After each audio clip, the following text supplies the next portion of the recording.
Trump doesn't win, it's rigged. They also know if you go on the street, you're in trouble. Are you going to do it? Or are you going to let them have it? They're going to let them have it. And that's the end of the American empire. That's right. And this is it. The cowardice is all they need. They've done their bit. They've shown their lesson. And there's not enough people who say, fuck it, lock me up. You can't lock us all up. You can't lock up 1 million of us. People are too scared. So they're going to go away. They're going to get it. And then you know what you're going to see? Now, this is going to break my heart. You're going to see a whole bunch of tough talk on Twitter. From bunch of bunch of words.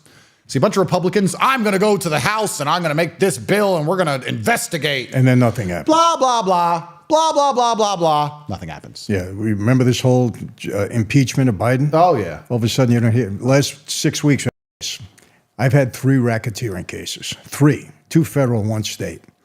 The evidence that's been brought about already on both Bidens, him and his son, that's a racketeering indictment without a doubt. 100%. Without a doubt. There isn't even a doubt. Yep. Now, whether he gets convicted or not, that's all. I always believe you're innocent until proven guilty. You get your day in court. Yep. But can he be indicted? 1,000%. It's not even a close call. Of course. You got suspicious bank records. You got $20 million going into his family's accounts. Yep. What product did they sell? Yep. What service did they provide? Nothing. It was influence peddling. Yep. 100%. This guy's a traitor. Yep. He's treasonous. He's a traitor, and he's the president of my country, and this is what's getting me. And people don't see it. They don't see it. 47 years this guy's been living off the taxpayer money. Never had a job in his life. Yep. Wealthy guy, robbing from everybody, which, okay, you want to rob money, go ahead. Rob money. Yep. Do what you got to do. But now get out of here. Yeah. You're destroying our country. You're destroying the whole world. Yep. This world is in chaos because of our president. Yep.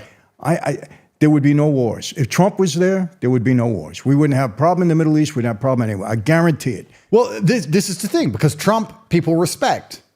And this also ties back. It's kind of amazing how you can tie anything from a governmental level just to the basics of life. I didn't have to fight in jail because they knew I could fight. Done. Exactly. Just, 100%. You just said it. Trump, no one wants to smoke. No. Biden's weak. So that's why the world's a mess. DeSantis in Florida, they're having trouble with colleges all over the country. He said, very simple, we're not going to have it here. You do that, you're going to jail. Yep. End of it. Fixed it. That's it. Done. Yep. This doesn't take years. It doesn't take any amount of brilliance. Just fix it. Done. Fast. And this is the problem with cowardice and with weakness. And it's kind of interesting because I study the rise and fall of empires, and no empire lasts forever. And before the American empire was the British Empire, and before that was the Dutch Empire, and they all kind of end the same way. Yeah. The Roman Empire is one that everyone studied and understands. And you look at the fall of the Roman Empire, and it's not that complicated. The population became decadent. The men didn't want to fight anymore. When the barbarians would come, they'd say, we don't want to fight you. We'll let you in. You can be Roman too.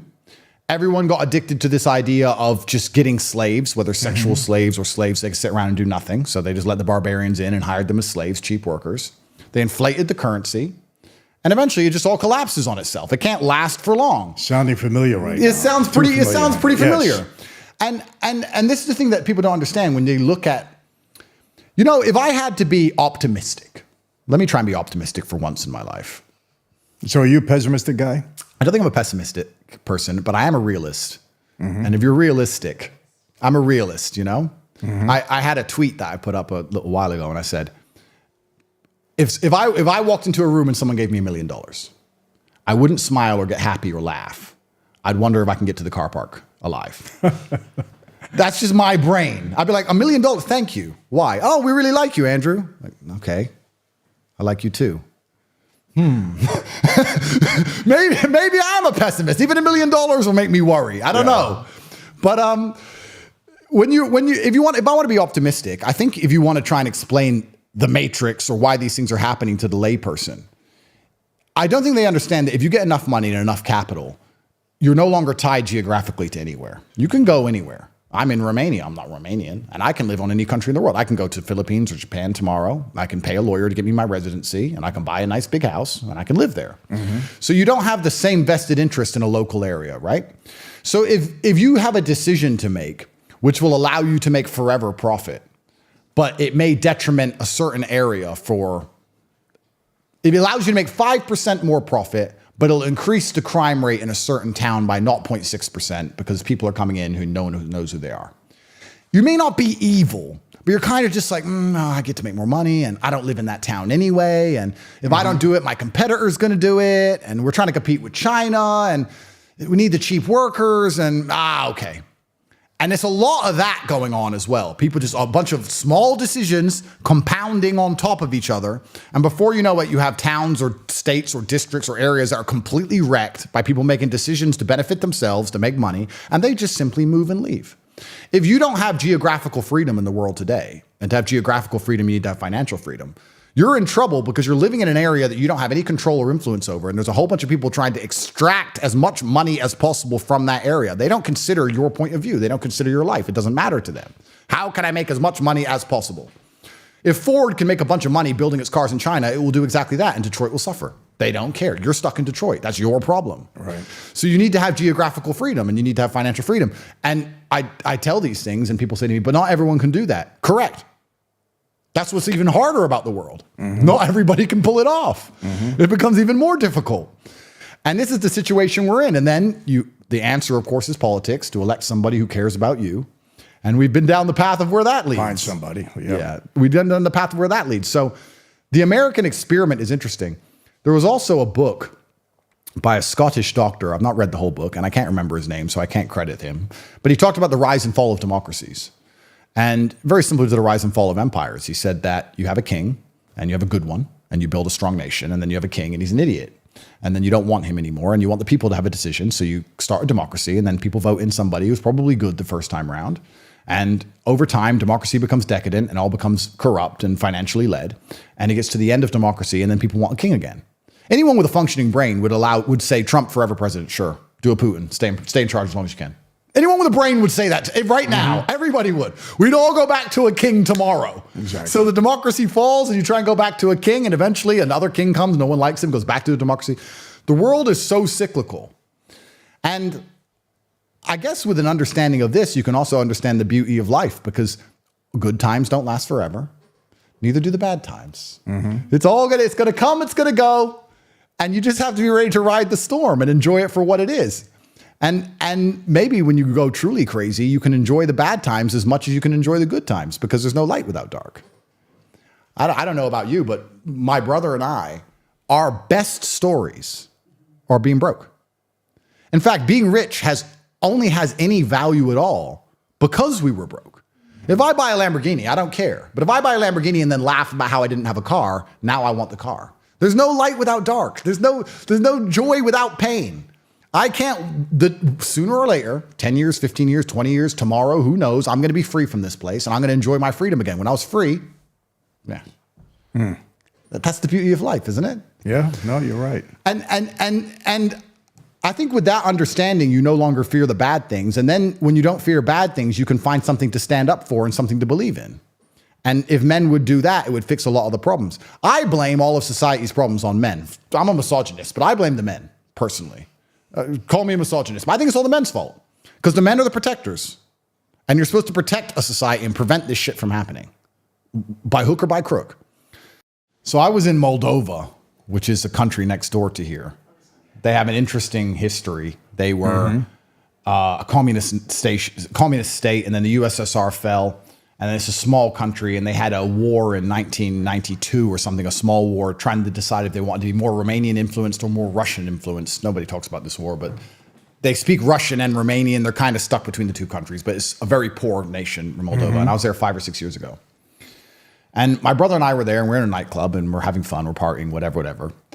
What I was doing in there, I don't even know. I think back, it was very immature, very, very, very silly of me. How old were you? 32, 31. So I'm not even that young. I was old enough to know better. It's a dangerous place. And we're there and we're partying and whatever. And we had these 3 or 4 girls we met, and we left the club with them, and we were walking down the street. And then these 10 Russian guys started screaming in Russian at the girls. And we're like, what are they saying? And the girls started running their mouths back in Russian. And me and Tristan are standing there saying, what's going on? The guys start walking towards us. Me and T look at each other like, okay, we're in a bit of trouble here. We're going. Yeah. And the guy comes up and he goes, you come for bang bang? You come for bang bang? I'm like, what? and throws a punch and smacks Tristan clean in the face. And then the other guy goes to punch me. I move, I grab him by the jacket, and I'm holding this one guy, and the other 9 are running over. And Tristan wobbles, but he's okay. And I pushed him back, and we both ran off in the other direction. We were outnumbered 15-1, maybe 15-2. It was crazy. The girls started screaming, whatever. We only backed up. We didn't run far. We ran like 5 or 6 meters, and we stood there now, and we're facing all 15 of these men. And my brother, who must be insane, says, "Girls?" He still wants the girls. And the girls walk over, and these guys are all talking in Russian and arguing with us, whatever. The girls come, we go get in the taxi. That was the end of the whole story. And I said to the girls in the taxi, like, "What was that about? What happened?" And she's like, "Oh, they were screaming in Russian. They were calling us names. They were saying we're sluts and we're whores." And I was like, "Why?" "Because we're with foreign men, and they say that that we're only with you because you're rich, and you only came here for beautiful women." And me and Tristan were like, the thing is, the point I'm trying to make is, I actually, as crazy as it sounds, although they just hit my brother, hit me, I understood them. I know that sounds nuts, but the nationalistic view of them was, there's no reason for American men to be here, and those women like his money. So why is this even happening? I earn $200 a month. No. Now, that's too extreme. That's why Moldova is a poor country. That's why foreigners can't go there. Fine. That's too extreme. But the point I'm trying to make, the meta point is, the masculine imperative inside of them thought, this is bad for society. This is my country. What is going on here? They're chasing his money. He wants the beautiful women. What is this going on? Why is this happening here? What is all of this? They were drunk, they were angry, and something happened. We don't want that, of course. Right. That's not the point I'm making. The point I'm making is that the general masculine theme is protection and protectiveness. But you can't be protective anymore.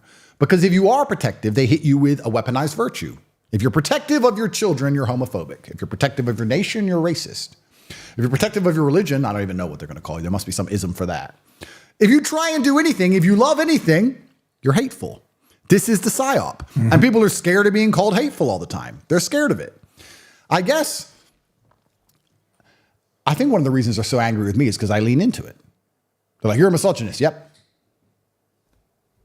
I'm done arguing with these clowns because they refuse to listen to reason. And anyone with a brain knows the truth, and anyone who's stupid is going to believe what they say anyway. I'm like, yeah, I'm the worst misogynist in the world. I'm a terrible person.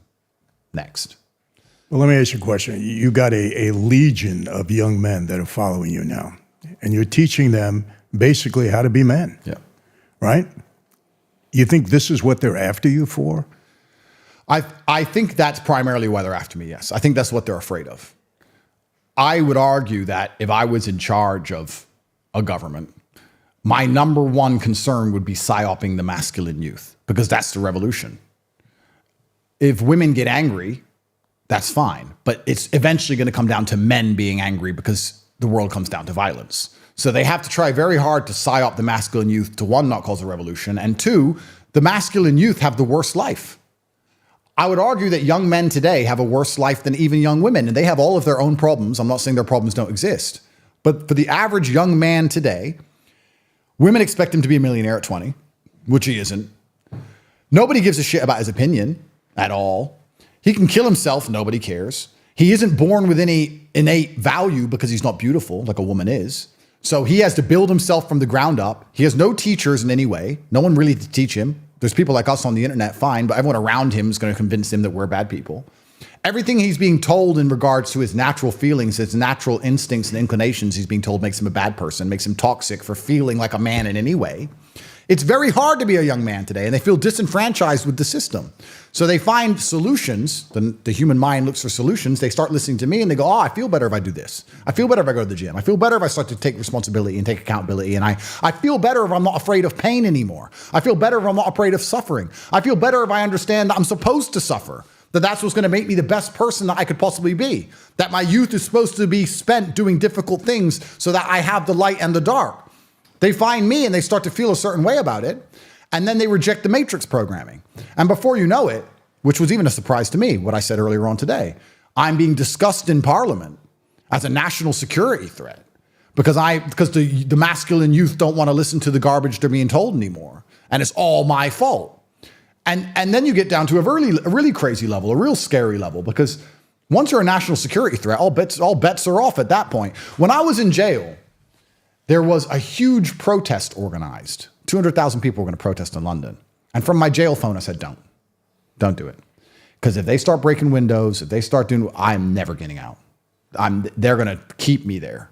Because they're going to say, look what Andrew Tate did. And this is, again, how unfair the system is, right? Because when you're large online, millions of people listen to you. Millions of people listen to me. But they make you responsible for every single person who's ever listened, especially if that person does something wrong.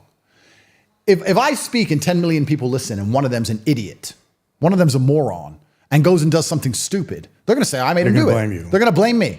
Now, if I listen to a Taylor Swift CD and then kill myself, they're not going to say Taylor Swift made me kill myself. No, of course, because she's on their team. Right. But if you're not on their team, you're responsible for everything bad that's ever happened with your name even remotely connotated. I've had people tweet at me saying, we found this guy and he killed his girlfriend and he followed you on Twitter. I'm like, 9.1 million people follow me on Twitter and I don't know who they are. What does that have to do with me? Am I responsible now? And they want you to self-censor. They want you to be so afraid of this attack that you don't say anything which could ever possibly be misconstrued. The truth is about speech and human language is that everything can be misconstrued. Drink water.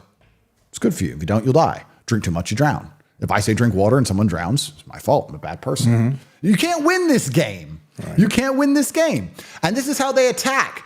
And I think that a lot of my worldviews and a lot of my I do think that the human mind finds cope. I do think the human mind adopts a framework which allows them to exist inside of their reality most comfortably. But a lot of my frameworks and a lot of the reason I come to the conclusions I come to when I say life is constant and endless wars, because I believe there's nothing I can do that's going to make any of these people happy besides die or shut up. And then you have to make a decision if you're going to do that. Is there anything they could do to make you shut up? No, and you've reached that point now where there's nothing you could do that's going to change anybody at this point. Nothing. And even if they were to come to you right now, I mean, I don't know how they could possibly try. If they were to come to you and say, Michael, please keep doing your podcast, but don't talk about the presidency, and is there anything they could do that would make you shut up? Andrew, I'll tell you, 6 years ago, I wrote a book. It was a business book. I owed my publisher another book. Book did well. Yeah. So I go there. They say, we want you to do a political book. I said, okay. He said, what are you going to call it? I said, it's just like this. What are you going to call it? I didn't even think. I said, Mafia Democracy. What do you mean? I said, our government is a mafia now. Gee. You guys cleaned it up off the street. Now they're in Washington. 100%. Okay, great. They give me a big advance. I go home. I start writing a book. I get into like 4 chapters, 5 chapters. I turn to my wife. I say, why am I doing this? They're not bothering me. They're leaving me alone. I says, this is real stuff. People are going to get upset with me. I went back to my publisher. I gave him back the advance. I said, not doing this, right? Cut to 2 years ago. I said, I have a responsibility to do this. I can't shut up. I see what these people are doing. Yeah. They're liars. They're thieves. They're hypocrites. I can't do it. I go and write the book. I call it Mafia Democracy. Andrew, lay everything out exactly how I could see in a second exactly what they did. It's all about money and power. Yeah. I see what they're doing, right? I write the book. Book's a huge success. People come in. Now we see it. Now we get it. Now we understand what they're doing. And I'm going right down the middle. Democrat, Republican. This is the system that we've created now. Yeah. You got a bunch of weak people in office that are bleeding you dry, you know? But people don't understand. They're raising taxes. What do you mean raising taxes? Everything we do is taxed. Right. Everything, from the clothes we wear to the food we eat to the car we drive to the insurance we get to our health, everything is taxed. Yep. Don't you understand this? They raise it. All they do is tax us. But this is the system now. But they don't live the same way. These people are wealthy. They don't know that you're going to the grocery store and paying 20, 30, 40, 50% more because they don't do that. And they don't care. And they don't care about you. You think they care. And if they're paying you with your own money. They're charging you more and then you don't even understand the system. Yep. You know, so what's the cure? Vote these people out of office. Yep. Get rid of them. Don't let them lie to you. You know how many people die? Listen, I'm saying this, I get in trouble. Our president has blood on his hands. Yep. Andrew, if you know human trafficking is coming over the border, real human trafficking, not the BS with you, real human trafficking is coming over that border. Opioids and fentanyl coming over the border. You know, I saw the Border Patrol agents. They showed me a block of fentanyl, maybe 3 times the size of this. Mm-hmm. They said, Michael, this can kill the entire world population. Wow. It's coming over the border and we can't stop it. You know this? You're the president of the United States. You know this, and you don't close the border immediately. I had a kid drop dead in my house. He had a bit of fentanyl this big, like a drop of a pinhead, within 10 minutes, dead in my house. Insane. You know this is happening, and you don't put a stop to it. You know there's human trafficking. You're in charge of this whole country, the welfare of people that trusted you and put you in office. You don't stop it immediately. What more evidence do you need? And this is where the whole conversation gets spiritual, because but you see, but then they get mad at us for talking about it because it's the truth and they can't accept that. that's right. You They know, want to but- shoot the messenger. No. Yeah. You know, but how do you just sit there and say, well, you know what, my life is good, I'm just going to keep quiet? I can't do it. Because you'd have to be soulless to do it. I can't do it. And this is where the whole conversation gets spiritual, because when I say the people in charge are demonic, they're 100% demonic. They worship Satan, whether 100%. they admit it or recognize it or not. They do. It's absolutely demonic. And people say, "Oh, you're crazy. What do you mean? A bunch of Satan worshipers?" The scenario you just described could only be accepted by a Satan worshiper, someone who has no concern for anything but themselves. And if you look at the Satanic Church, a lot of it is down to just absolute selfishness. The Satanic Church will teach you all that matters is you and how you feel. Exactly. And no, you don't have to care about anyone else. If it makes you happy, that's fine, which is, we can tie back to our earlier conversation about hedonism and people being obsessed and self-obsessed. This is why they push certain things they push. This is the reason why they try and convince the whole population they're depressed. Depression is a low energy state. You're not going to go to revolution if you're depressed. If you're depressed, you're obsessed only with how you feel. You're self-obsessed now. You're a depressed person. You don't want to go outside. You don't want to do anything. You don't care about the world. Right. You only care about you. You're worshiping Satan if you're going to sit there depressed. I don't care if I'm depressed.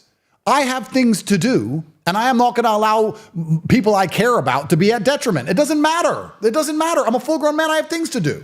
So they're trying to push all of this, and it is demonic and it's satanic.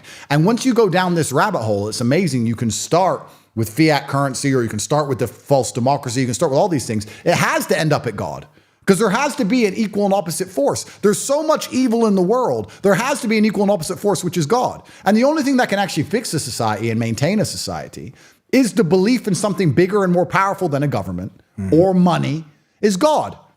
And this is why you look at the countries who have thrown God away, how quickly they're declining, as opposed to the countries who still have God and still believe in God. And this is why it's such an important, it's a spiritual battle. It truly is spirit. It's good against evil. It's that simple. 100%. It's good people against evil 100%. people. And another thing that's always given me comfort is you understand that truthfully all you own is your soul anyway. I mean, I can tell you from experience, and you probably know better than me, you don't own that car, you don't own that house, you don't own the money in that bank. Piss off the government and you will see how quickly you don't own a thing. Right. A judge who you've never heard of will stamp a piece of paper you've never read, and you are on your ass. That's it. You don't own anything besides how you feel when you look in the mirror. That's all you own. The rest of it is garbage. You own your body, perhaps, if you don't let them inject you with anything. And you own your soul if you get to stand up for what you believe in and what you say. I get to look in the mirror and go, yeah, maybe I got myself in trouble, but I meant what I said. I meant every word I have ever said, even if now I retrospectively disagree with some of the things I've said because I've grown as a person. At the time I meant it, and I meant what I said, and I said it. It is what it is. You could take my cars, you could take my house, you could take all my money. Doesn't matter. Because that's what you truly own. They have people so obsessed with this idea of owning this garbage they don't own anyway. And that's the thing, because that's how they force you to comply, right? If you tell too much truth on Twitter, you lose your job. You lose your job, you lose your mortgage. Can't pay the house. You lose everything. Right? So they have people self-obsessed with all of these unimportant things that they don't even own. Yeah, you're right. And this is where spirituality is so important. I find it heartbreaking that America, which is supposed to be the largest and most powerful Christian country, Christian, right? You will get more respect for George Floyd than Jesus Christ. I find it heartbreaking that you can mock Jesus in the open. Yeah. I find it, yeah, free speech, blah, blah, blah. There's free speech, but no, I don't think you should be walking around insulting the God of the country you live in. You can't do that in an Islamic country. You can't do that in nearly any religion's country. Only in these first world Christian nations are they going to allow their prophets to be mocked and say, well, no, oops. They'll put up satanic statues in churches. Yeah, they did that's this. fine. And the guy, a Christian, destroyed the statue. He got charged. Yeah. He got charged. Andrew, it's happening every day in America. You could tell you, God forbid you say something against a transsexual. Oh yeah. That's the real religion. Absolutely. But talk about Jesus, talk about God, nobody cares. That's right. The real religion is LGBT. You can't destroy that flag. Can't destroy it. You can't talk bad about that. That's become a religion. You're right. It is. They make it sacred. Absolutely. You have your priests and priestesses. You have your religious doctrine, and they're trying to convince everybody to join. You know, I don't know why anybody thinks this is controversial, and I'm sure this is going to get me canceled for the 58th time, but luckily I do not care anymore, so do it. When they say the gays are after your kids, no, we're not. Of course they are, because they can't have their own. Mm-hmm. So how do they have a future of a movement unless they get your kids? They need you as a straight man to dedicate his life to a woman, to have children, to raise those children, to pay for those children, to protect those children, to provide for those children, to be responsible for those children all those years so that they can come along and psyop those kids into ending your genetic bloodline and doing whatever they want. They want your kids. Of course they do. There's no other kids to take. Of course they want your kids. And the reason they try and get the kids is because their ideology is such bullshit that they have to go after the young, impressionable minds. They can't go after a 30-year-old who's lived in a normal world. No, they have to go after a child. Yeah. And you're not allowed to, once again, tell your children to not adhere to these things. No, you're not allowed. That's in trouble. That's a crime. They're going to send your kid to a school, which is effectively an indoctrination camp now, and they're going to indoctrinate them with this garbage. I saw a video on YouTube, and it was a dad trying to argue with his two daughters about LGBT rights or something, what they learned in school, and he was trying to fix them. Mm-hmm. And I guess he thought the video was a wholesome video because he was fixing their minds and, you know, look, this is what we have to do. Da-da. It pissed me off, and it wasn't even me. I was like, they've poisoned your kids' brains. You're sitting here trying to fix it. Why fix it? Why is this happening? I'd take them out of school the same day. Absolutely. It's insane that you're even having to sit there and do this. I'd be in jail already. 100%. It's crazy. And they're starting in the 5th grade. No, I'm sorry. They're starting when they're 5 or 6 years old. They're putting this trash in public schools, teaching them about LGBTQ, whatever the heck they call it, gays and everything. And they're even talking about sex when the kids are 5 years old. That's right. That's 5 years old. I can't, Andrew, it drives me crazy. I mean, I've seen a lot of garbage on the street, but I've never seen anything like this. This is more demonic. This is demonic. And this is more evil than anything you see on the street. On the street, there's a guy involved in some business. He's involved with bad guys. He's a bad guy. Something happens, whatever. Children trying to learn about math. It's truly demonic. The agenda is completely demonic and satanic. And it's anti-human. The reason they push this LGBT stuff so hard is because it's anti-human. It will reduce the population. People won't have kids. Mm-hmm. It'll divide the genders further. It will attack masculinity. It ticks a lot of boxes for them. What they want is they want machines in charge of everything. They want AI to come along. They want robots in charge. They want a slave class of people below the robots, and they want to tell the robots what to do. Things are bad enough now. Imagine when the police force is robotic. Yeah. Now, what are you going to do then? Terminator, Skynet. It's coming. It's coming. It's going to be over for humanity. We're in a large last period where people can stand up and say, we will not accept. And they're still sitting there going, maybe it'll be okay. It's not going to be okay if you don't do anything about it. It's funny because you talk about God. One of the guys I live with is a very devout Christian. We talk about which you once were, right? Well, I was an atheist. Okay. And then I educated myself. Mm-hmm. And then I was a Christian for a while. But I think I reverted to that because I was raised Christian. So I was like, I believe in God again, so I'm a Christian. Mm-hmm. And then I read the Bible, and then I read the Quran. And then I found an affinity with Islam. And it's a very interesting conversation because in a lot of ways, they're a lot more similar than people realize. They're actually very similar. But I don't feel qualified to discuss Islam like that because it's a very complicated religion, and I'm a revert. I'm only 2 years in, and I'm learning. But one of the guys who lives with me is a devout Christian, and we often have these conversations, and we talk about these things. And your brother's a Christian. My brother's a Christian, that's right. And he says, when we talk about these things, he goes, Jesus is coming back. It's fine. Jesus is coming back. So I'm like, but Christian nations need to stand up for themselves, and you need to do something, you need to fight. And he goes, but Jesus is coming back. And I said, I don't prescribe to that particular mentality. And it reminds me of a story from my dad. Well, let me ask you a question. When you say you don't prescribe to that mentality, do you not believe Jesus is coming back, or you just don't believe in that mentality you just described? I do believe let's say I believe Jesus was coming back. That wouldn't mean I don't take action. That wouldn't mean I just wait. I agree with that. I don't agree with it's going to be fine. It'll be fixed by Jesus. No. I'll give you a quick example. My father was a world-class chess player. He was a professional chess player. I used to go with him to chess tournaments. We were at a chess tournament. I think we were in Chicago, Illinois, and I must have been about 8 years old. And Azerbaijani grandmaster turned up, and he looked visibly shaken. And he's from Azerbaijan, so he was not used to driving on ice. And he came in, and he looked visibly shaken, and my dad and his friends were standing there, all the chess players, and he said, "What's the matter?" And he goes, "God just saved my life. God just saved my life." And we were like, "What happened?" He said, "I was driving on the bridge, and I lost control on the ice, and I was heading towards the edge of the bridge, and the car wasn't responding, and I just closed my eyes, and I prayed to God, and I opened my eyes, and I stopped just before I went off the bridge. I broke the barrier. I nearly went off the bridge. God saved my life. God saved my life." And I remember my dad said, "Maybe God saved your life, but I wouldn't have taken my hand off the wheel." Mm-hmm. And that was his mentality. And I remember him saying, I was only 8. Mm-hmm. I remember him saying that and walking off. And I talked to him about it on the way home. What does that mean? He goes, "Well, God has a plan. That's great, but I'm going to do my very best while I'm here. And God will allow me to either succeed or he won't." So we could sit here and say, Jesus is coming back to save Christian nations. Yeah, perhaps. Perhaps you should stop letting yourself get punked all day and stand up and do something. Perhaps. I don't know. Maybe I'm wrong. But it truly breaks my heart when these things are happening. Well, no, you're right, because faith without works is it's meaningless. But let me ask you, very interesting, because you said you believe Jesus is coming back, yeah, and yet you're Islam. So does Islam. They do? Yeah. So they believe that Jesus is the Son of God? Yeah. Okay. They believe he was a messenger. They don't believe he's the Son of God? I don't want to say anything incorrect, because if I say anything incorrect, the Muslim world jumps all over me. But they do believe he was a messenger. They believe he was a prophet. Mm-hmm. Along with Muhammad and along with Moses. They believe in a lot of the same things. I guess the very simplistic way to understand or explain Islam is they believe in the Bible. They believe in all of it. They just wrote one more book afterwards by one more messenger, Muhammad, peace be upon him. And in his book, he said, Christians are right. Everything's right. But there's also this part. That's the very simplistic view of it. Mm-hmm. I don't think the problem is Islam versus Christian.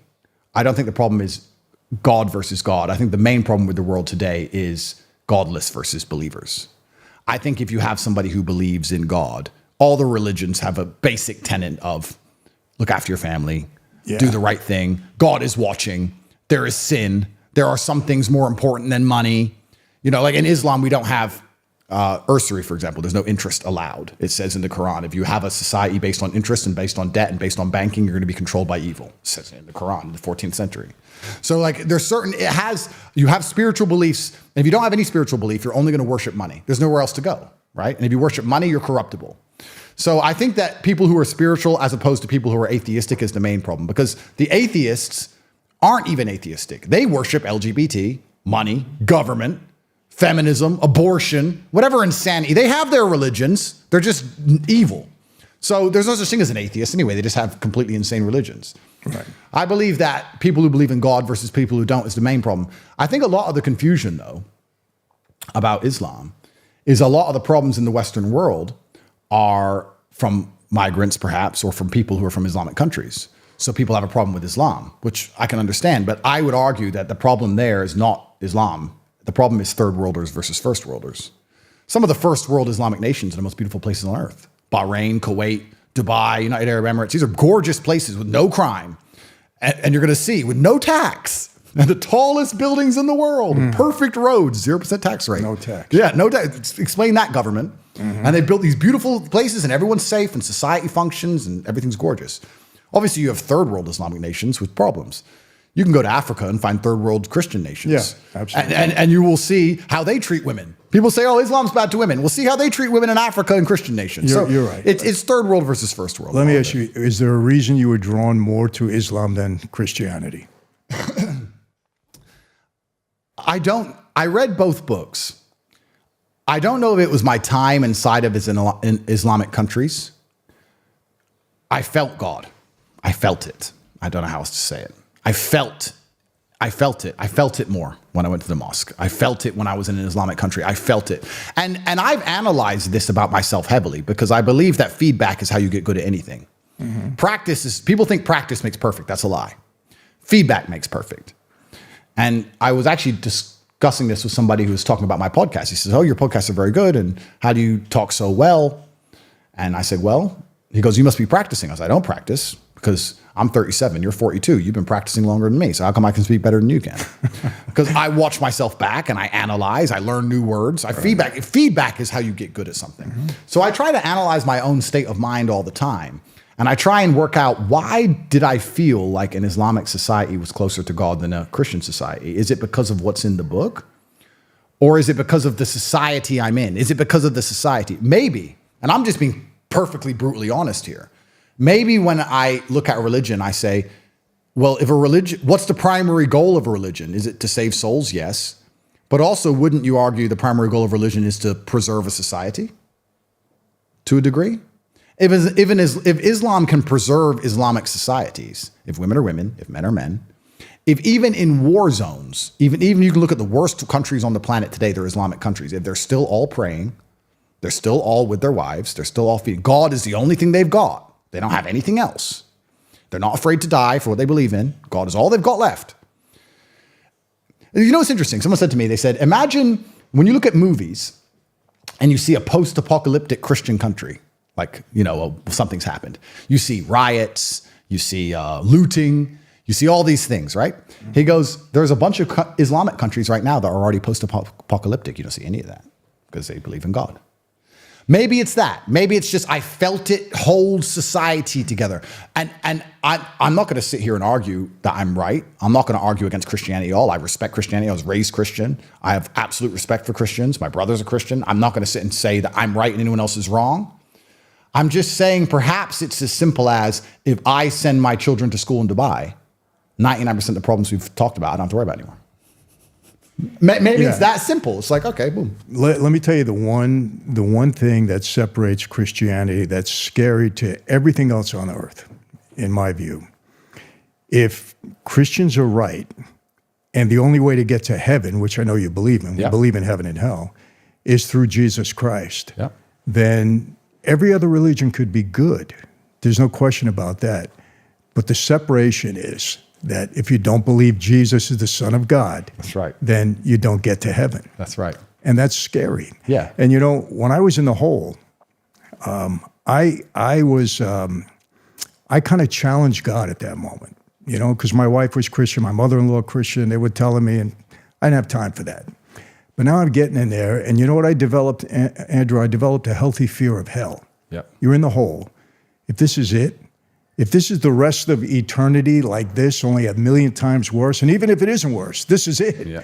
I'm here alone by myself, separated from everyone I love, and this is it. Eternal nothing. I said, I need to find out what's true. And at that point in time, I had my Bible in there. I had my wife send me every book you can imagine. Christian faith, Hindu, Muslim, everything. I was reading everything. And for me, the separation was, okay, all of this makes sense.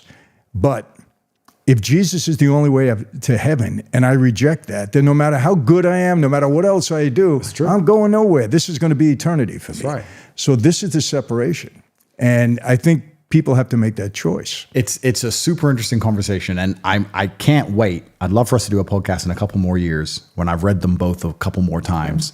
And I know I have more to learn. This is on one subject where I'm 100% a student. But remember this, the only thing I'm going to tell you, I'm sure your brother told you this. Every day. Everything could be right. 100%, million good people, the countries are good, everything. And you know what? You're more safe in a country. The United States is not safe anymore. Yeah. There's a lot of Christians there, a lot of people that profess to be Christians but really aren't Christians. Because you can say you're a Christian, but if you're living in a pattern of sin, if you're not living like a Christian, you're not a Christian. Doesn't matter. But that's the one separation. I understand. And that's important, and that's something you really need to figure out and think about, because if he is the only way to heaven, no matter how good you are, no matter how great the country is, doesn't matter. How religious is the mob? How what? How religious is the mob? The funny thing, guys used to go to church. I grew up a Catholic from kindergarten right through high school. I was an altar boy the whole bit. But for me, Catholicism was like a subject in school. You know, a lot of rules, a lot of regulations. You're going to hell. You don't do this. It was like, okay, I got it. Okay, but don't bother me with it right now, you know? But yet you see guys that, you know, maybe last night they had to kill somebody, and then on Ash Wednesday, they got ashes on their head. I always thought that was kind of ironic, but you saw a lot of that. You know, Did they truly believe? Yeah. They believed in God, yeah. They believed in God, no question about it. But did they act that way? No. How did they reconcile that? How did they put the two together? I'll tell you how we reconcile it. You know, Halloween night, 1975, I take a blood oath, you know, and I devote my life to the mafia, Cosa Nostra. And when you take that oath, you say this: no matter what, this comes first before anything else in my life. If your mother is sick and dying, you're at her bedside, we call you, you got to leave your mother and go there. That's the commitment you're making, right? Okay. So you're told straight out, you make a mistake, we have policy in that life. You never mess with anybody's wife, daughter, sister, mother. Yep. Death. Yeah. You sell drugs right now, you're going to die. During my era, you weren't allowed to deal with drugs. It was a great rule. Couldn't do it, all right? Were guys doing it on the side, sneaking around? Yeah, but you couldn't do it, right? And they tell you straight out, you break a rule, your best friend may walk you into a room and you don't walk out again because you can't violate the rules. Yep. Okay, so that's what you live by, and you get it. So that you justify certain things. Well, this guy broke the rule. I'll tell you what happened to me one night, Andrew. In that life, you're always going to be put on a spot at some point in time. So there was without getting into the whole story, because I've said it so many times, I was walked into a room one night, didn't know if I was going to walk out again. Was I scared? You bet, because I knew the experience. I was a captain at that point. I was scared. People said, why didn't you cut and run? It was robotic at that point. Hey, if this is it, you know? Gonna die, I'm gonna die. I had to walk down the stairs into a basement apartment. When that door opened, I knew the setup. I said, this might be my last breath. I don't know how I didn't faint. I'm gonna be honest with you. And I'm not a scary guy. I could live up to things. But anyway, I'm here. It worked out. But I get in the car with the guy that drove me there, who was my best friend, good friend. I knew him my whole life. And when I got in the car, he had driven me there. And I was ready to blast him. I was saying, you didn't prepare me for any of this, right? And he said, Mike, stop. Before you say anything, he said, this could have been real serious. You held yourself in there really well tonight. Could have been a problem. Now, he says that to me. I said, you knew that? You're driving me possibly to my death. You're my good friend. I know you my whole life. You do that to me? And he turned around, he looked at me, he said, if it was the other way around, would you have told me? And I said, no. He said, it's the life we lead, right? So, but that's, you're so programmed that even if your best friend violates something, you're gonna take that guy out. But you justify it. Well, he knew the rules, shouldn't have broke the rules. I knew the rules, tried to get away with it, didn't get away with it. The problem is there's a lot of treachery in that life. People die for other reasons, politics, the whole bit. You know, a lot of stuff happens. But you know, you justify what you're doing. So even if you're a Catholic, okay, well, listen, we both played by the rules. This guy knew it, that guy, so what I did wasn't bad. Yep. We're a disciplined society. We're men. We act like men. We're not supposed to break the rules. So you justify it, even though the Ten Commandments, murder is murder. Well, in my case, it's okay. You can't justify it, but you do. So were guys religious? I mean, they still could have killed somebody and still believe they were religious because he broke the rule.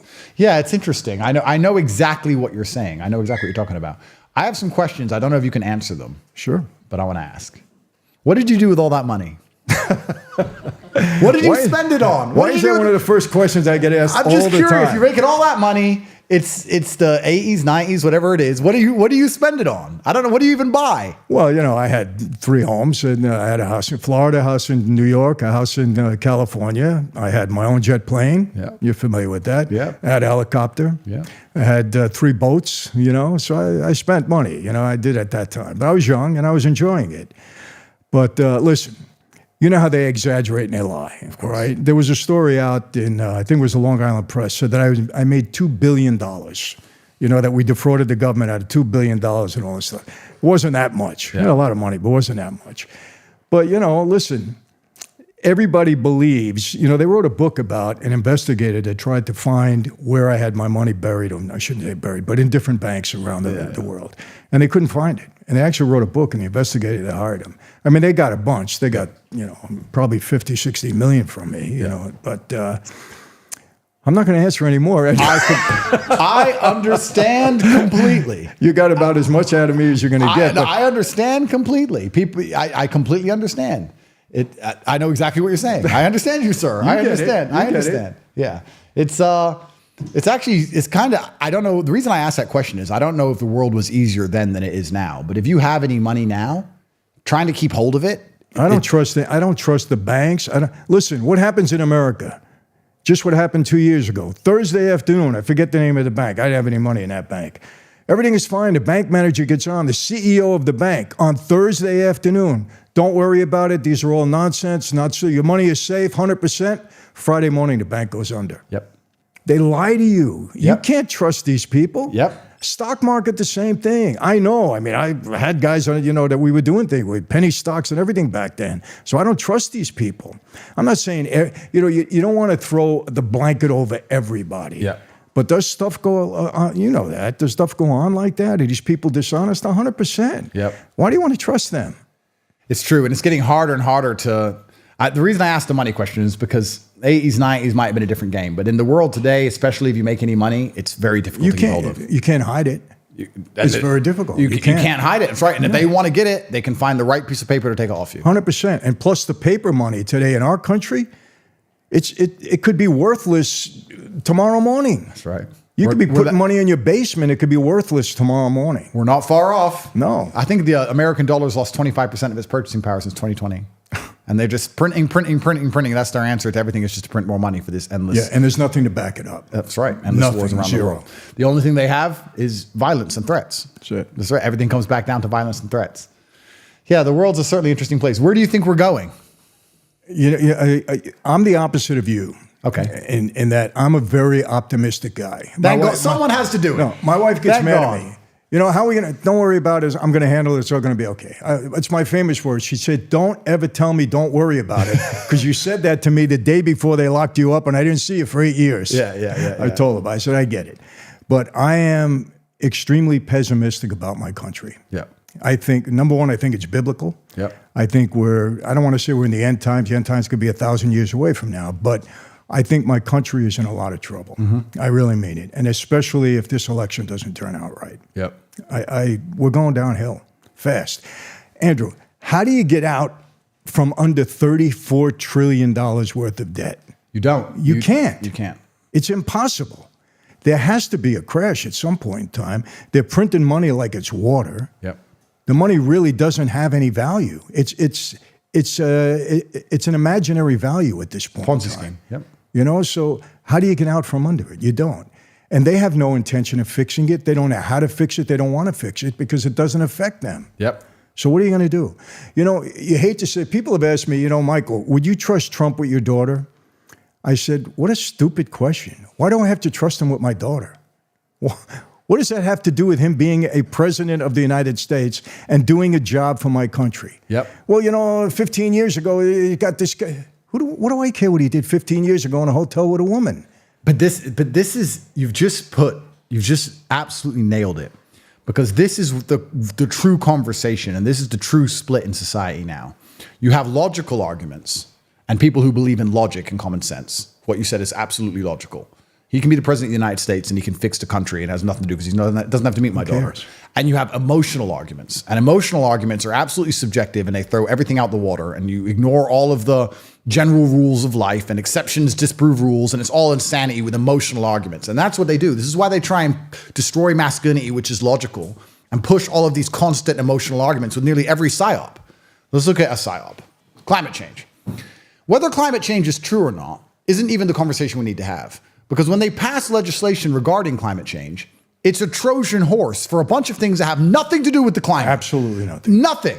They want to raise taxes, raise their wages, destroy your ability to go anywhere, take away your freedom, all for the climate. And if you sit down and logically say, please explain to me how me paying more taxes will stop the sun from being hot, they'll answer and say, oh, but don't you care about trees? Emotional argument. Oh, you like trees, right? Well, yeah. I'll go, the trees. So you don't care about trees? How do you feel about trees? It's all emotional. They throw all logic out the window. So when someone says that stupid asinine, when someone asks you that asinine question, yeah, it's emotionality. They're thinking with their emotional side of their brain. They're not being logical. No, and let me tell you why it's so scary now. You had Trump has a record. He spent 4 years as president. He has a record. Yeah. The other guy has a record. Okay? It should be cut and shot. Compare the two records. You sit down with somebody and say, tell me why you hate Donald Trump. They really can't answer you. What did this guy do? Did he murder somebody in your family? Did he rape your wife? What did he do that this unreal hatred is out there for him? I don't get it. Yep. They can't answer you because there is no answer. The guy has a record. He was a good president. Forget anything else he did in his life. Well, you know, he was involved with the mob. So what? Yep. If he was, first of all, he wasn't. I know that for a fact. Yep. He and I had the same attorney at one time, Roy Cohen. I met Donald once for 5 minutes at a club, said hello. He didn't do anything with the mob. People think if you know somebody that all of a sudden you're connected and you're doing all these bad things. Yep. Yep. You never did any. Do you know what they did to me? This was in when they were doing the Mueller investigation, right? Back in the early 80s, 82 or 83, I had a Russian partner. Best partner I ever had, by the way. Great. We were in the gas business, stealing tax money. Okay, it was great. But they were good partners.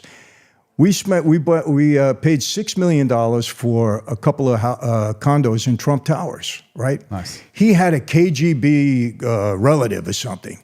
Do you know that during the Mueller investigation, now this is in the early 80s, they came to me and said, we know you and Bogatin spent $6 million at Trump Towers. I said, yeah, 1982, it's like 30-something years ago. What about it? Well, what was the connection between, you and Donald and this Russian guy? I says, wait a second. Russian Mueller investigation. Jesus. Are you trying to say that because we bought condos in Trump Towers in the early 80s, that there was some kind of Russian connection because I had a Russian partner that had nothing to do with Trump? I said, do me a favor, subpoena me. I want to go in front of the Mueller investigation, talk about this. Yep. I said, you people are insane. Absolutely. Insane. That's how far they stretch. Another thing, they have these laws they pass. Friday night, they get a bill. 1,200 pages. Yep. Saturday morning, they're voting on it. Yep. They didn't even read it. Of course not. How could you trust these people? And I try to have this argument. I said, listen, I'm all for you. I'm for your family. I'm for this country. You have to be able to see what's going on here and don't let them pull the wool over your eyes. That's right. But the primary weapon they use to dispute that perfect logic is an emotional argument. They'll say, oh, yeah, but some people who cross the border are good people. We never said they weren't. That has nothing to do with border security. That has nothing to do with it. No. They try and inject this emotionality because emotionality allows them to pull off their psyops most easily, which is why they're so afraid of masculinity, because masculinity, we reject the emotional side of our brains if we know we have a larger purpose. Emotionally, we want to get off the Titanic. But logically, we know it's not our job. We're not supposed to. We have to stay on the Titanic. That's the masculine mind. The female mind is more prone to, call me a misogynist, emotionality, which is their superpower. That's what they're good at. But it's and we true. need them for it. Yeah, but that's the way it is. So why reject it? It's true. Absolutely. But if they can get a whole society, because we're two halves of the perfect whole, if they can get a whole society thinking emotionally, well, then they can manipulate us en masse, right? Because they can come along with fear or with empathy, with some emotion. They can put together a nice fancy video. They did it in Europe. I don't know if you follow European politics, but when the boats started arriving, after Hillary decided to destroy Libya because they didn't want to use the dollar anymore, and after they decided to destroy Syria and because there's no IMF bank, blah, blah, blah. After they started all these wars and killed all these millions of people while Obama was getting the Nobel Peace Prize. After they did all of this, when they started getting on boats, migrating to Europe because their countries were destroyed, I said, yeah, what's happened to them is unfair. Yeah, we did it, but no, don't let them in. Maybe that makes me insensitive. Maybe that makes me a bad person, but I know how it ends for European society. So don't let them in. Don't let them in. They started letting them in. Everyone was talking about it. They put on the news some kid which drowned. Terrible. 4-year-old kid drowned. Terrible. It was the only clip they played for 6 months. And by the end of it, everyone was saying, oh, but the kids, but the children, but the kids, but the kids. Oh, the kids, the kids, the kids. Emotional arguments. I was saying, they show you one kid.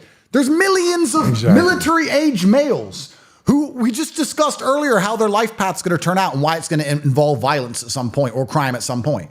You're talking about one child they put on the news Who says that child, now I'm at the point, I'm so crazy, who says that child even drowned there? Who says that didn't happen back in Libya? Where'd they even get this clip from? It's all a psyop, it's all a scam. And this is why you have to be able to reject your emotionality and think logically and think, oh, well, what's the best move on the chessboard? But this is why they try and push emotional arguments into everything. All this LGBT crap is emotional arguments. I'm sorry, that individual has a penis, that's a man. Oh, but they feel like a girl. I don't care how they feel. It doesn't matter. It doesn't matter. But the people who adhere to it are like, but the feelings hold paramount. The feelings don't hold paramount. There's right and there's wrong, and there's true and there's false. Insanity. And it's insanity.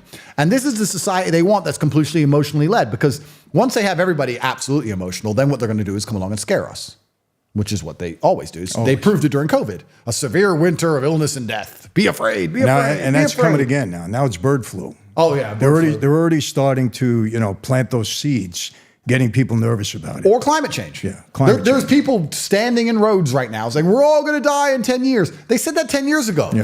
Why do they pass these laws saying that for climate change, X, Y, Z, put up their wages and buy beachfront property if they're so scared of the ocean? Yeah. How does that work? They're closest to the ocean.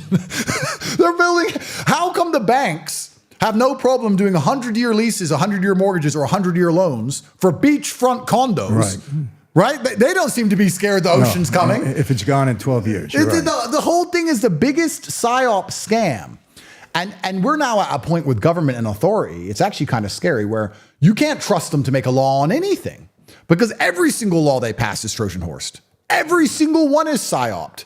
There's not a single law they'll pass about anything that if you were to read those 1,200 pages, you wouldn't start going, wait, what's this? Why is this in here? What's this garbage? They do it with absolutely everything. Every single bill they pass, every single dollar they print, there's a whole bunch of junk in there. We've completely lost control of the democratic process. Nobody even knows what laws are passed. Nobody knows anything anymore. They're having a clue. And what they're doing too, Andrew, most of the people, are trying to feed their families. Yeah. They don't have time to look at all of this. That's right. You and I, we have the luxury. We can watch the news. We can talk to, we can see, we can do that. That's right. These people don't have a clue. That's right. They don't have a clue. And you know what? You can't blame them. They're trying to put food on their table. They're trying to pay for their mortgage. Which is getting harder and harder. It's getting harder and harder. So they're not paying attention. So somebody gets up there and says, oh, I'm going to do this, that. Oh, okay. You got my vote. They believe. They're distracted by the permanent rat race. Yeah. I don't even know how most people are surviving anymore. I remember. I don't get it either. I don't know. And I've looked at a bunch of statistics about the oncoming financial crash, and they're saying that most people aren't. Most bills are unpaid. Credit card debt's higher than ever. Car default's higher than ever. Mortgage default higher than ever. It's all about to blow up like 2008. But I think back to when I was, say, 21 or 22. My brother had a job. I had a job. Both low-income jobs. We both made about $1,000 a month. We had $2,000. We had a car between us. We had an apartment. We had food. We went to training every day. We had clothes. And we survived. I don't even know how much I spend now because I know I've lost touch with reality. But to have a nice car and a nice house and to pay your bills and pay your taxes and to be able to go on a few holidays and to have some clothes and to put gas in your cars and have a little bit spare for emergencies, you need $15,000, $20,000, $25,000 a month. Easy. To live the most basic, normal life. It's insane. Nobody can make this money. No. At one time, that was a lot of money. You'd be a very rich man on $20,000 a month. You're surviving now on that. It's absolutely crazy how quickly that's happened. I know. And it's good to a point. I went to see, this is about a year ago. This is when I totally realized I've lost all touch with money. And it was about two and a half years ago. Dan Bilzerian, I knew him from before. He's actually a very nice guy. He was in France and I'm here in Romania. And he said, I'll come over and say hi. I said, all right. So I got a jet from here to France, and then there was 6 of us. We all got a 5-star hotel and 6 different hotel rooms. And then we had a security team with us because I go security everywhere. And then we ate out a couple times, and then we were with Dan at his place for 5 minutes, and we did a video game thing. And then we decided to drive back to Romania. So we shipped some cars from here, there, and we took a 4-day road trip through Italy, back through France, all the way back to Romania. And I sat down and I said, Tristan, he goes, what? And I said, by the time we flew in and out on jets and got security in 6 5-star hotel rooms and ate and moved the Lambos and drove the Lambos and gassed it, we just spent like $350,000 in 4 days saying hi to a friend. That's how ridiculously expensive the world's become. Yeah. And then we can always tie everything back, right? It's super interesting because now all of that's on Instagram. So you have young women sitting there going, that's the kind of boyfriend I want. And it's like, okay, well, there's like 10 of them. Yeah. So good luck. Yeah. So everyone's chasing this lifestyle. Men feel, we talk about male depression, male suicide. Well, men feel happy when they're respected. Mm-hmm. A lot of men don't feel respected because the world's obsessed with this fantasy that I'm living, fantasy, but it's unique, it's rare, right? Women want that and only that, which is fine. Mm-hmm. That's what I'm raising my daughter to do. I don't want her to have anything else. But we talk again about broken gender dynamics and how this all ties in. We've never had a period in human history where you were constantly spying on everyone else's life. And not just their life, you're only spying on the highlights of their life all of the time. Right. So how does that affect the human psyche? I think about me as a person. I'm at the weird age where when I was 13, there was no mobile phones. And when I was 16, everyone had a mobile phone in school. It's like it went from nothing to like MSN Messenger in school. And so I remember the transition between the two. And the amount of gossip, the amount of bullying, the amount the world changed when MSN Messenger came out was massive, right? Mm-hmm. Right? The society, yes. The whole thing changed within 2 years. I can't imagine being 12 or 13 now. You got Instagram and Twitter, and you're seeing murder all over the news, and you're seeing these girls who are on boats at 18, and you see the guys living this crazy life like I do with money, and you're sitting there and you try and get a job, and it's $25,000 a year, and like everyone's minds must just be a mess. Everything's messed up, and then you look at the mentality of a lot of these people, and I talk about this from my perspective because I primarily talk to younger guys. And they've gotten to a point where they're just apathetic and they're just gamblers. They're like, well, I'll just gamble on crypto or I'll gamble on the stock market. I don't stand a chance of getting out with hard work. I don't stand a chance of getting out with education. I don't stand a chance of having a woman who loves me without money. So I'm just going to gamble. Just gamble on meme coins or just gamble on the stock market. And if I lose, I'll just sit in my bedroom and play video games. I give up. They're just giving up on the system, giving up on society. They're no longer waking up saying, if I work hard and train hard and be a good person, I can build a good society. And that's what you teach them. And that's what I'm trying to teach them to do because they've just given up. They just don't care anymore. At a young age. At a very young age because they're seeing too much too early. And I can't even imagine myself at age 12 seeing all this. How would I end up? It's weird. Because they're saying to themselves, I'm never going to be in that position. You know, we're spending all that kind of money and doing, so they give up. They give up. And also not just they give up, but they sit and they think, well, that's all that matters. That's all I want. That's all that success is. I don't care about, and I try and make it very hard. That's why I always mention I was broke for the longest time. And that's when I actually became the person I am. I don't think money changes you. I think money amplifies you. I think if you're a real man and you get rich, you're a good man, like Trump or like us. If you're a pussy and you get rich, you become worse than ever. You become, like we talked, a weak, dictatorial, insane, evil person. And we're surrounded by them. That's right. So you need all of the character building, bad times, being broke. First. You need all that before you're rich. The worst thing that can happen to you is you get rich at 19. Imagine a 19-year-old boy who's filthy rich. He's an idiot. So, but society's just got them all messed up now. Mm-hmm. And I feel like they've lost vested interest in the future of themselves and society, which probably ties back into why people are getting away with what they're getting away with. Because they look at the politicians, they go, oh, it's a scam anyway, it's all a lie. Oh, who cares? It's all bullshit. I give up. I don't stand a chance anyway. I give up. I don't care. Let it all burn. Let's make memes and make fun of it burning. You've seen a lot of that? That's all you see. Yeah. There's like, the world is burning, and instead of trying to put it out, let's just laugh at it burn. It's all just one big joke. Ha ha, it's all burning. Oh, well. Oops, who cares? There's a lot of that. And then you look at it from a global perspective. How can a Western country compete when its youth thinks that compared to a country whose youth don't believe that? A country whose youth believe, no, we're going to work hard and we're going to dedicate ourselves and our nation's going to take over. Because it's easy to become champ. It's hard to stay champ. Yeah. And that's the problem with America now. You're trying to stay champ. Well, there's people coming for your belt, Rocky. And, Mr. T's training and he's built different because he's hungry. Mm-hmm. And we don't have that hunger in our society anymore. It's all gone. So how long can we truly possibly compete?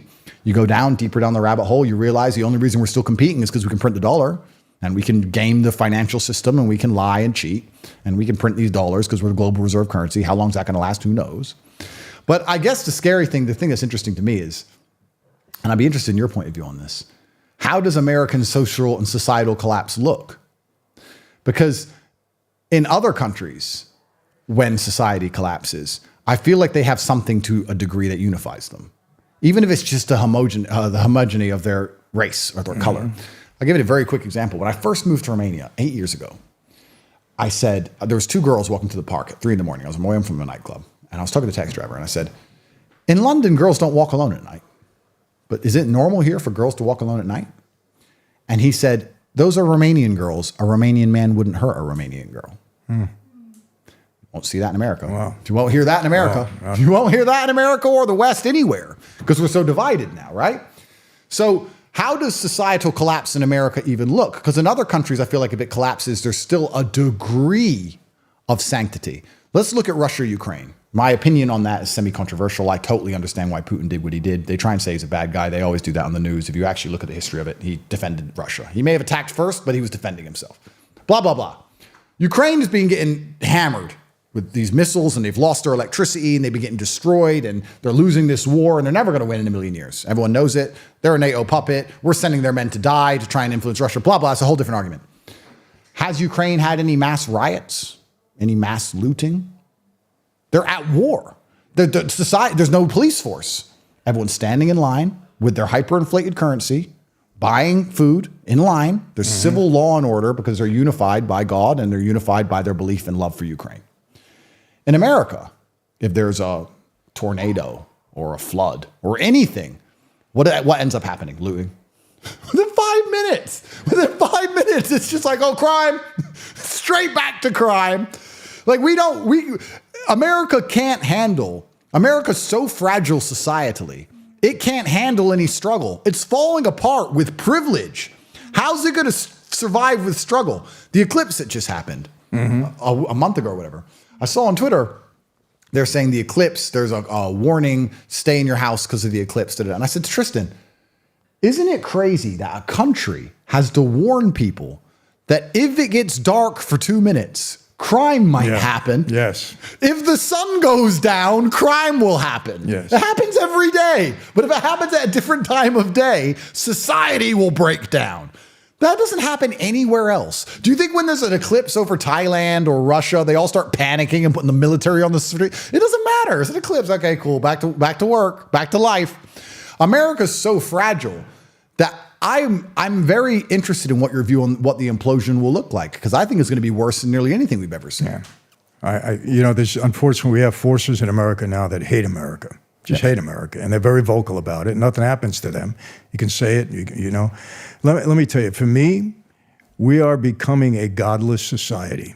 And when God is taken out of anywhere, and there's no belief in there, the country falls apart. Yeah. That's what's happening now. He's being chased out. Yep. You can't talk about him. You can't mention him. Yep. If you go out and protest in front of an abortion clinic, you get locked up. And when I mean protest, just sit there and read the Bible to somebody. Yep. You go to jail for that. Yep. They lock you up for that. With free speech in a free country. Free speech in a free Christian country. Yeah. Yet you can protest, you can do anything, you're LGBTQ, you can, at the parade we had a parade. Do you know that they're walking around the LGBTQ? I don't even know the number, the alphabet, right?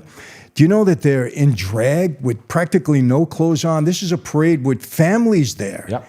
And they're doing all of this stuff right out in the open, and it's okay. If you say anything wrong about it, you get in trouble for it. Oh, it's a Trojan horse. It's a Trojan horse for sexual perversion. Yeah. So what's happening? The country is there's nothing there holding it together anymore. Yeah. There's really no national pride. Yeah. And if there is national pride, they're fighting against those that have no national pride. That's right. So you see these two forces.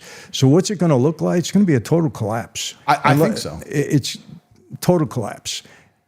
And this is why Trump's win is so important, because it's not just about the laws he'll pass. It's about the culture. It's about people believing in America again.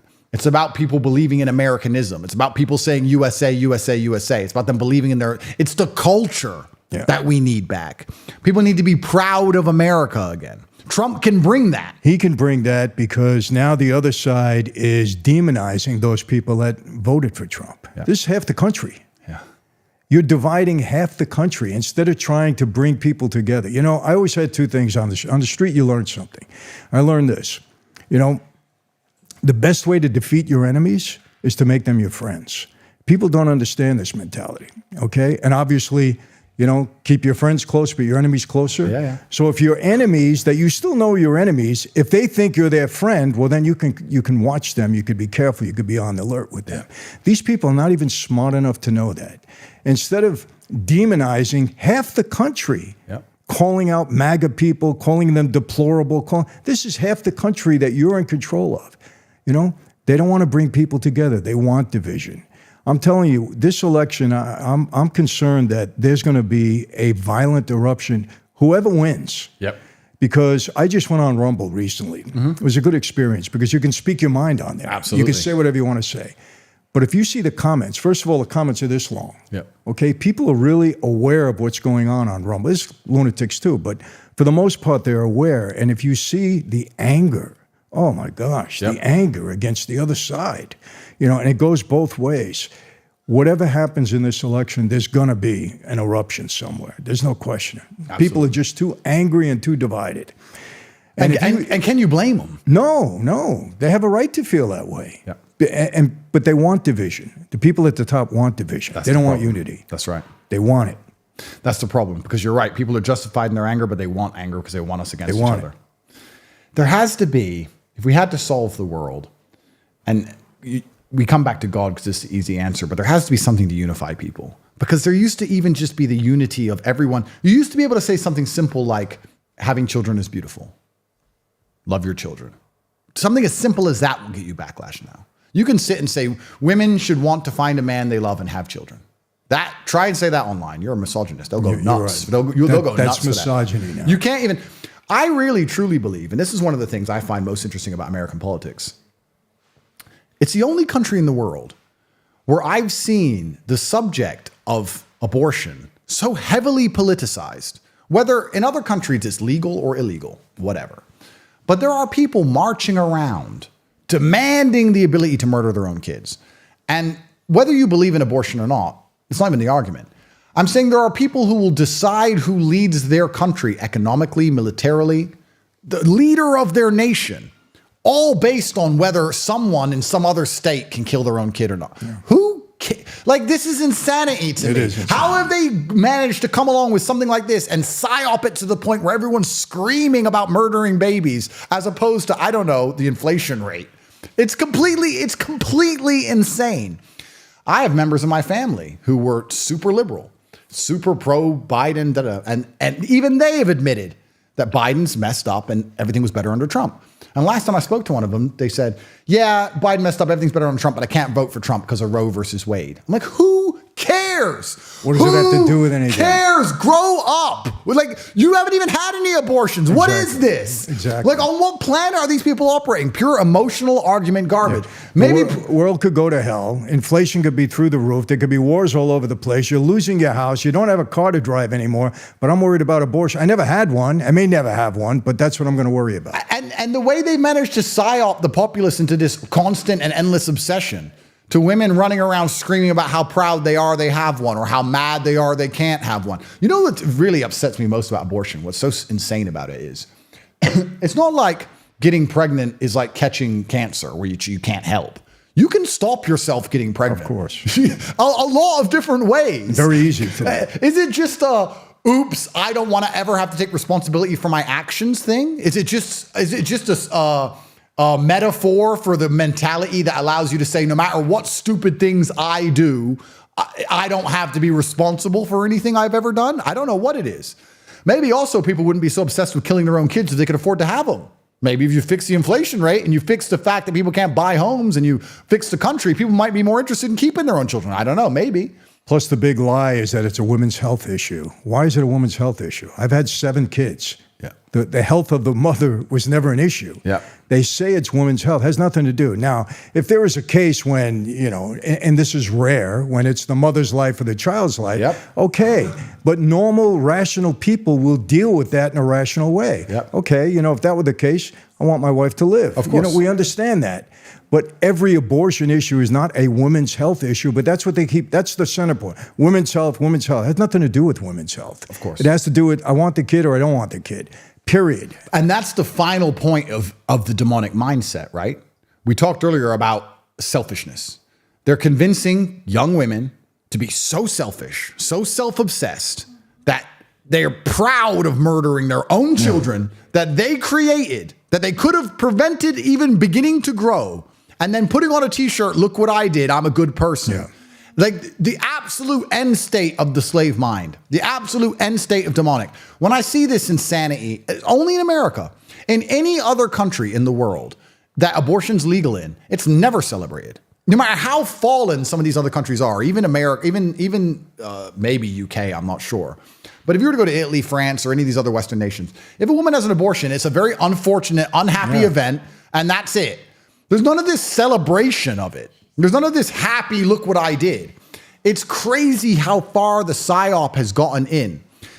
This is another thing that might get me in a little bit of trouble, but this is where I think men have failed society so much, because evolutionarily, I don't know if you've ever read the book War Brides, but it was about French women who ended up marrying German soldiers. And it was saying that the Germans kicked the French, they beat them. Mm-hmm. And across 3 or 4 years, the French women, even though the Germans had killed their husbands, the Germans had money, they had provision, they were the power structure, they were respected, they were feared, they had wages. The French men didn't have anything if they were alive. And all the French women ended up going with the German men. And it's talking about how the power of these men were attractive. And no matter how much they were resentful for the fact they killed their husband, over time, women are more likely to just adhere to power structures because they can't defend themselves. So their self-preservation strategy is to adhere to a power structure. Their self-preservation strategy is, well, I can't fight. I mean, obviously exceptions don't disprove the rules. There were women who were part of the French resistance, of course. But in general, like, well, I can't fight. These guys are here. They have the guns. They won the war. They killed my husband. They're strong. Okay. Mm-hmm. And that's how they kind of bend towards thing. And it talked about going all the way back to tribalism. When tribes would go and kill another tribe, they'd kill all the men who can fight, and they'd take the women. Mm-hmm. And the women can either bend to the rules of the new tribe or get killed. So it's like, well, bend to the rules of the tribe. So anyway, when you read this book, what he kind of concludes, he says at the end, is that women are going to adhere, whether they like it or not, in general, to the power structure they see as most fearsome and have the most respect for. If that's their father, they'll adhere to their father. If that's their husband, they'll adhere to their husband. If that's society, if that's Sex in the City and abortion and all this garbage and feminism, whatever, then they'll adhere to that. So when I say men have failed, I'm not attacking women here. I'm saying men have failed. Because I believe if you raise a daughter well, she doesn't want to scream about having abortions. Right. I believe if you raise a daughter well and you do your job as a man, she doesn't want to watch Sex in the City and be a whore. I don't think she wants to do that. I think if you're a good father, these things won't happen. So I think men are failing. I can even say now, you can call me a misogynist. They'll cut this up and call me a horrible person. If my girlfriend put something on TV, she wouldn't ever. But let's say she put Sex in the City on, I'll say, turn that crap off.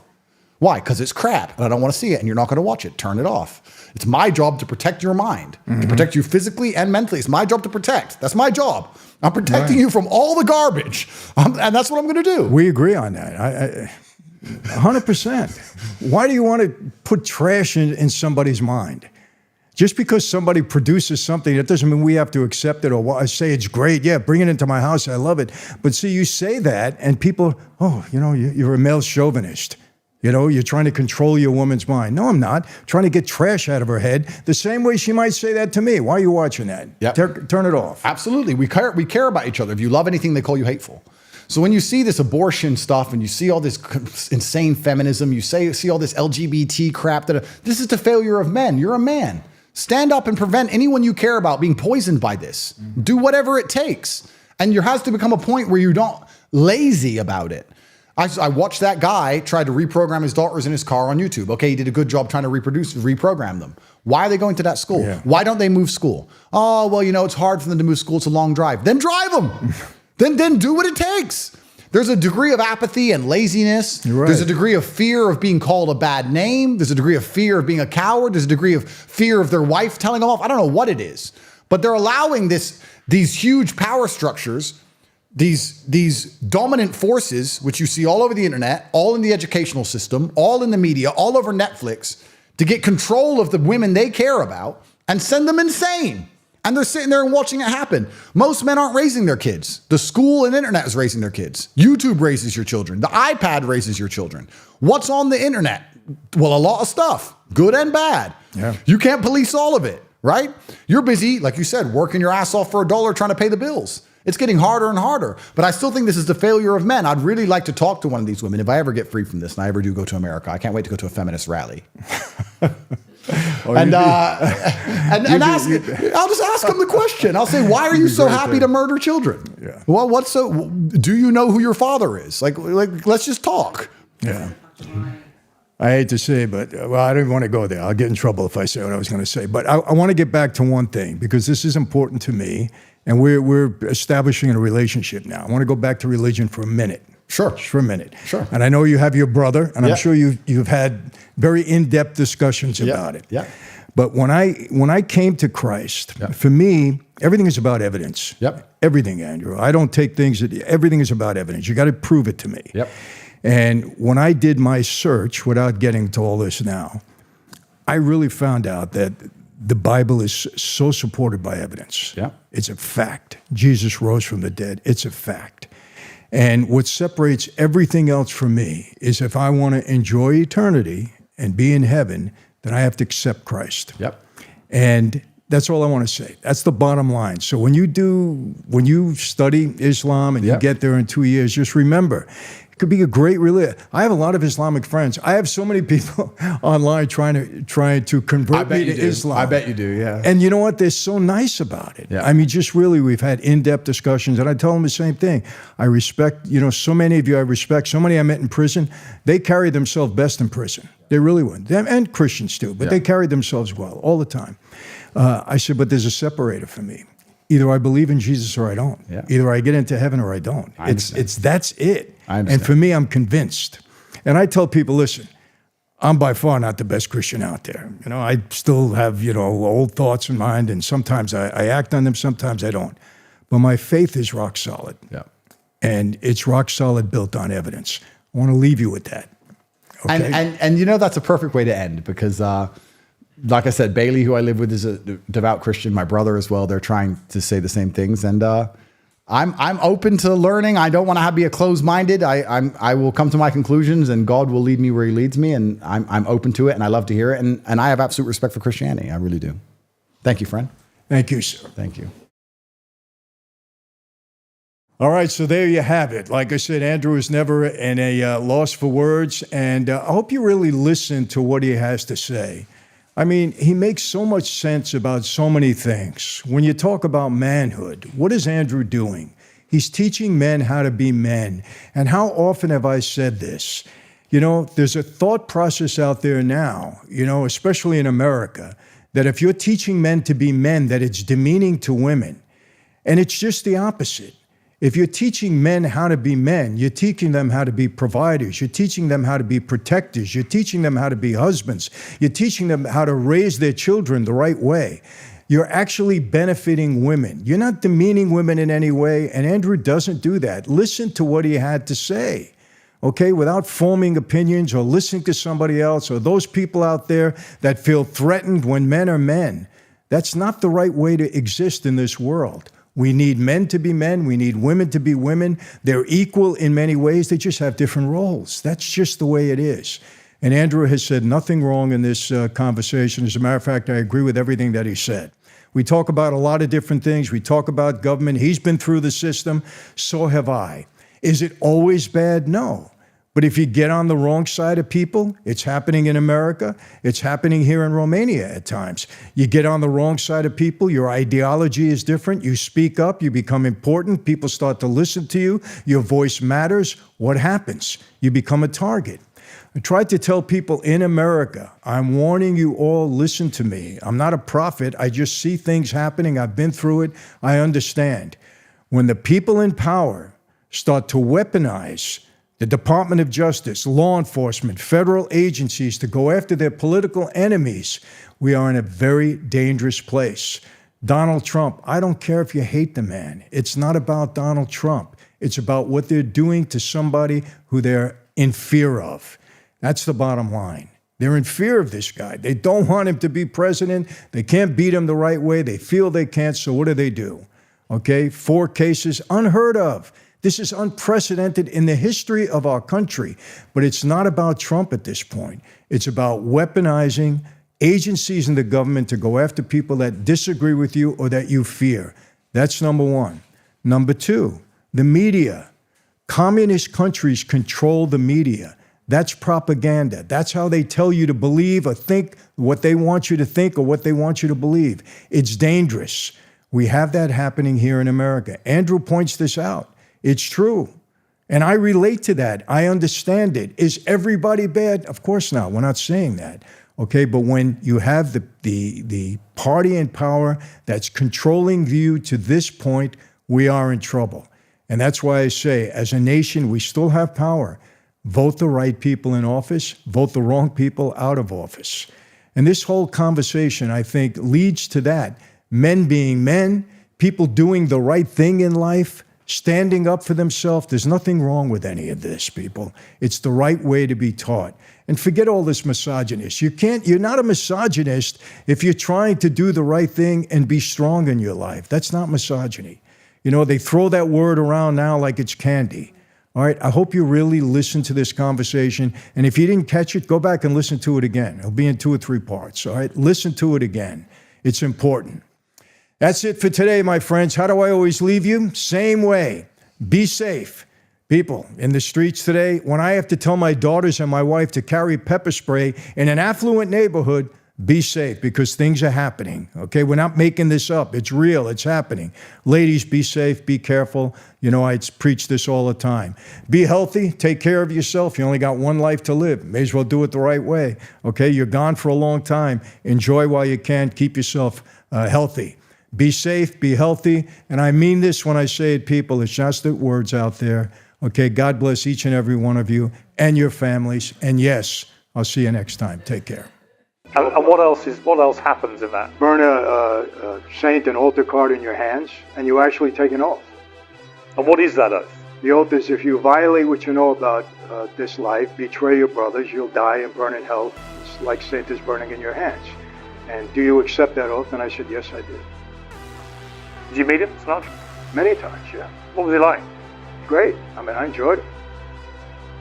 Constantly be thinking, wherever you go, that somebody one day may tap you on the shoulder It's and exact what they would see as revenge for you breaking the code.